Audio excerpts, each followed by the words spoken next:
Arestado ang isang dating pulis sa Quezon City dahil umano sa pagtutulak ng droga sa kanilang lugar. Tumanggi namang magbigay ng pahayag ang suspect kaugnay sa paratang laban sa kanya. Balit ng hatid ni Oscar Oida.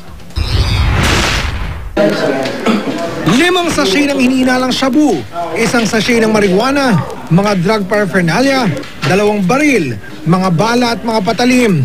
Ilan lamang ito sa mga nasabat na mga kagawad ng Philippine Drug Enforcement Agency o PDEA mula sa dating pulis na si Ramon Estrella. Alas 7 kagabi, nang pasukin ng mga taga-PDEA ang bahay ni Estrella sa St. Vincent Street, Barangay Holy Spirit, Quezon City. Makaraang matiyak na naroroon siya sa loob. Ayon sa mga operatiba, si Estrella ang munong itinuturing na pangunahing tulak sa kanilang lugar.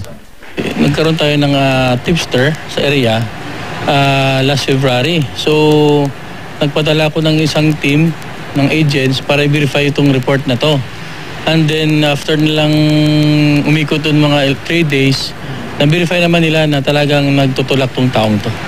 Ayon sa PDEA, dati umano naka-assign sa Quezon City Police si Estrella.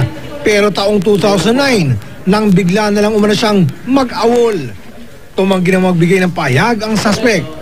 Actually, si Mon Estrella is dating PO3 ng Philippine National Police.